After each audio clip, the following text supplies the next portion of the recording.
ધોરણ 12 સાયન્સ ભૌતિક વિજ્ઞાન એમાં ચેપ્ટર નંબર 7 અલ્ટરનેટિંગ કરંટ એમાં આપણે લાસ્ટ લેક્ચરની અંદર અત્યાર સુધીમાં આપણે માત્ર આર માત્ર સી માત્ર એલ પછી આરસી પરિપથ આરએલ પરિપથ એવા ઘટકો આપણે ભણ્યા ત્રણે ત્રણની આકૃતિ પણ ભણ્યા હતા એલસીઆર કોમ્બિનેશન અને એલસીઆર પરિપથ માટેનું વિકલ સમીકરણ આપણે સાબિત કરી ચૂક્યા છીએ ઇમ્પિડન્સ પણ સાબિત થઈ ગયું છે કેવી રીતે કડા તફાવત નક્કી થાય એ પણ આપણે ભણી ગયા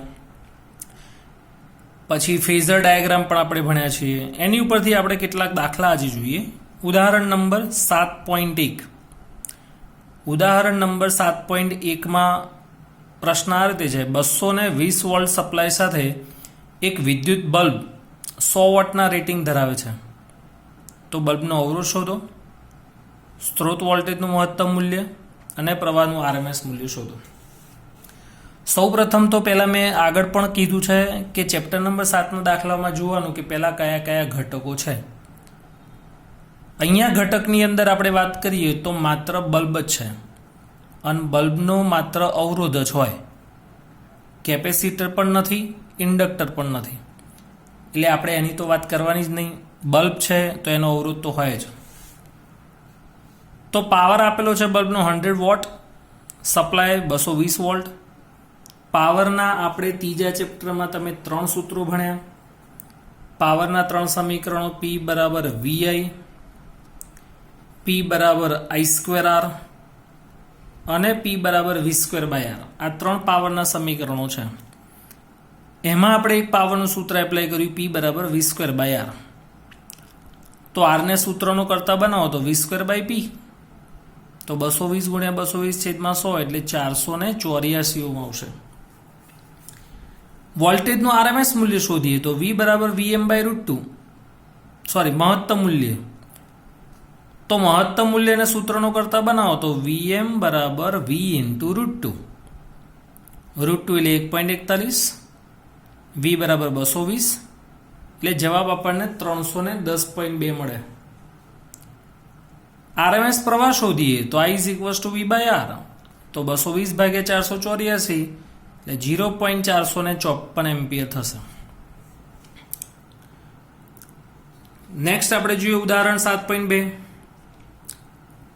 ઇન્ડક્ટર આપેલો છે 25 મિલી હેનરી વોલ્ટેજ 220 વોલ્ટ આવૃત્તિ 50 હર્ટ્ઝ છે તો ઇન્ડક્ટિવ રિએક્ટન્સ અને આરએમએસ પ્રવાહ શોધો પહેલા દાખલામાં માત્ર અવરોધ જ હતો આ દાખલામાં હવે માત્ર ઇન્ડક્ટર જ છે નથી અવરોધ કે નથી કેપેસિટર તો સૌપ્રથમ પહેલા આપણે ઇન્ડક્ટિવ રિએક્ટન્સ શોધીએ ઇન્ડક્ટિવ રિએક્ટન્સ XL બરાબર ઓમેગા એલ અને ઓમેગા એલ એ 2πf અથવા તો 2πν તો 2πν બધી કિંમતો મૂકો તો XL નું મૂલ્ય આપણને 7.85 ઓહ્મ મળે તો આરએમએસ પ્રવાહ I બરાબર V/XL એટલે કે 220 છેદમાં 7.85 તો જવાબ આવશે 28.02 એમ્પિયર આ આપણને આરએમએસ પ્રવાહ મળ્યો તો આ થયું ઉદાહરણ નંબર 7.2 એના પછીનું આપણે વાત કરીએ ઉદાહરણ નંબર 7.4 220 વોલ્ટનો પાવર સપ્લાય છે 50 હર્ટ્ઝની આવૃત્તિ એટલે ન્યુ બરાબર 50 હર્ટ્ઝ કેપેસિટરનું મૂલ્ય 15 માઇક્રોફેરાડે છે તો આ આગળના દાખલા જેવું છે કેપેસિટિવ રિએક્ટન્સ અને આરએમએસ પ્રવાહ શોધો ઉદાહરણ 7.1 આગળ આપણે ભણ્યા 7.1 એ માત્ર અવરોધ માટે હતું 7.2 માત્ર ઇન્ડક્ટર માટે છે અને 7.4 એ માત્ર કેપેસિટર માટે છે તો V બરાબર 250 વોલ્ટ ન્યુ બરાબર 50 હર્ટ્ઝ C બરાબર 15 માઇક્રોફેરાડે સૌપ્રથમ આપણે કેપેસિટિવ રિએક્ટન્સ જોઈએ તો XC બરાબર 1/ωc તો 1/2π∗C તો 2 ગુણ્યા 3.14 50 15 માઇક્રો એટલે -6 કેલ્ક્યુલેશન કરો તો 212.3 ઓહ્મ આવશે વોલ્ટેજ અને કેપેસિટિવ રિએક્ટન્સ પરથી આપણને પ્રવાહ મળશે અને એ આરએમએસ પ્રવાહ આવશે તો આરએમએસ પ્રવાહ I બરાબર V/XC તો 250 છેદમાં 212.3 એટલે જવાબ આવશે 1.17 એમ્પિયર.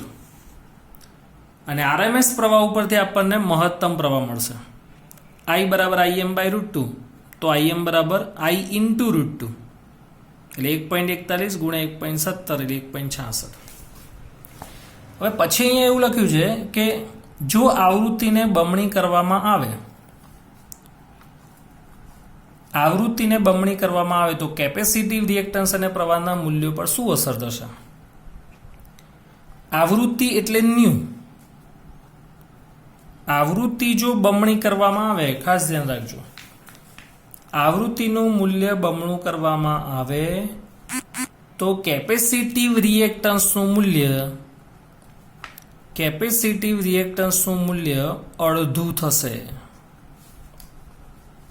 એટલે એક પ્રશ્નનો જવાબ મળ્યો કે જો આવૃત્તિનું મૂલ્ય બમણું કરવામાં આવે તો કેપેસિટિવ રિએક્ટન્સનું મૂલ્ય અડધું થાય. અને જો કેપેસિટિવ રિએક્ટન્સનું મૂલ્ય અડધું થાય તો આ બંને વ્યસ્ત પ્રમાણમાં છે. જેમ અહીંયા આ બંને વ્યસ્ત પ્રમાણમાં હતા, આવૃત્તિ બમણી તો કેપેસિટિવ રિએક્ટન્સ અડધું, કેપેસિટિવ રિએક્ટન્સ અડધું તો પ્રવાહ બમણો. આવૃત્તિનું મૂલ્ય જો અડધું કરવામાં આવે તો ઇન્ડક્ટિવ કેપેસિટિવ રિએક્ટન્સ આવૃત્તિનું જો મૂલ્ય બમણું કરવામાં આવે તો કેપેસિટિવ રિએક્ટન્સ અડધું થાય, કેપેસિટિવ રિએક્ટન્સ અડધું થાય તો પ્રવાહનું મૂલ્ય બમણું થાય. એના પછી ઉદાહરણ 7.6 જે મોસ્ટ આઈએમપી ઉદાહરણ છે. મોસ્ટ આઈએમપી ઉદાહરણ 220 વોલ્ટેજ 50 હર્ટ્ઝ આવૃત્તિ, એસી સ્ત્રોત સાથે 200 ઓહ્મનો અવરોધક અને 15 માઇક્રોફેરાડેના કેપેસિટરને શ્રેણીમાં જોડવામાં આવે છે. તો પ્રવાહ શોધો અને બે છેડા વચ્ચેનો વોલ્ટેજ. આ પરિપથની અંદર આ દાખલાની અંદર અવરોધ પણ આપેલો છે અને કેપેસિટર પણ છે. એટલે આ પ્રકારનો દાખલો એ આરસી પરિપથનો દાખલો કહેવાય. તો આપણે સ્ટેપ બાય સ્ટેપ જઈએ. પહેલા કેપેસિટિવ રિએક્ટન્સ શોધીએ. આપણે ચારે ચાર કિંમતો આપણે લખી. V બરાબર 220 વોલ્ટેજ, આવૃત્તિ એટલે ન્યુ 50 હર્ટ્ઝ, અવરોધ એટલે કેપિટલ R બરાબર 200 ઓહ્મ, કેપેસિટર C બરાબર 15 માઇક્રોફેરાડે. તો કેપેસિટિવ રિએક્ટન્સ XC બરાબર 1/ωc એટલે કે 1/2π/c. બધા જ મૂલ્યો મૂકીએ તો XC નું મૂલ્ય 212.3 મળે. XC શોધાઈ ગયા પછી આપણે ઇમ્પિડન્સ શોધીએ. અને ઇમ્પિડન્સ મોડ Z વર્ગમૂળમાં R² + XL². R નું મૂલ્ય 200 નો વર્ગ વત્તા 212.3 નો સ્ક્વેર એટલે આપણને મોડ Z મળે 291.66 ઓહ્મ. વિદ્યુત પ્રવાહનું સમીકરણ I બરાબર V બાય મોડ Z, તો 220/291.66 તો આપણને આરએમએસ પ્રવાહનું મૂલ્ય મળશે 0.754 એમ્પિયર. ખાસ ધ્યાન રાખજો, કોઈ પણ મીટર હોય, એ મીટર હોય કે વોલ્ટમીટર, એ આરએમએસ પ્રવાહનું જ માપન કરે છે અથવા આરએમએસ વોલ્ટેજનું માપન કરે. તો અવરોધના બે છેડા વચ્ચેનો જે રકમ આપેલી છે એ પ્રમાણે આકૃતિ આ રીતે થાય. અવરોધ અને કેપેસિટર બંને સાથે એસી સોર્સ, એસી ઉદ્ગમ. તો અવરોધના બે છેડા વચ્ચેનો વોલ્ટેજ હોય એ VR અને કેપેસિટરના બે છેડા વચ્ચેનો જે વોલ્ટેજ હોય એ VC. કારણ કે R અને C એ શ્રેણી જોડાણ છે અને આપણે ભણી ગયા કે શ્રેણી જોડાણમાં V કેવો હોય? અસમાન. તો VR બરાબર IR અને VC બરાબર IXC. સાદું સમીકરણ V બરાબર IR છે, પણ અહીંયા અવરોધનો અવરોધ એ કેપિટલ R જ છે, પણ કેપેસિટરનો અવરોધ શું થશે? XC, capacitive reactance. કદાચ આ રીતે જો ઇન્ડક્ટર હોત તો આપણે શું લખત? VL બરાબર IXL. તો I ની કિંમત 0.754, અવરોધ 200, XC આપણે શોધી કાઢ્યું છે 212.3. ગણતરી કરીએ તો VR અને VC મળે. પણ ખાસ ધ્યાન રાખજો, આપણે આ ડીસીની વાત નથી, આખું ચેપ્ટર એસીનું છે.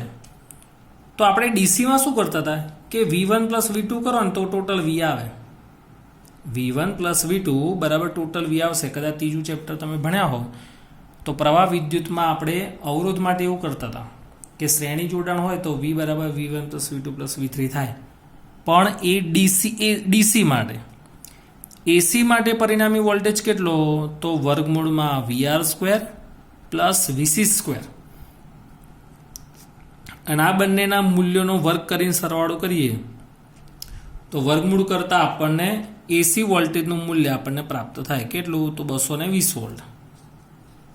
એક્ઝેક્ટ જવાબ મળે છે 219.95, એટલે નિયરલી ઇક્વલ ટુ 220 જ વોલ્ટ કહેવાય. આમ કહી શકાય કે કેપેસિટર અને અવરોધના બે છેડા વચ્ચેનો કુલ વોલ્ટેજ, અવરોધ અને કેપેસિટરના બે છેડા વચ્ચેનો કુલ વોલ્ટેજ એ સ્ત્રોત વોલ્ટેજ જેટલો જ હોય છે.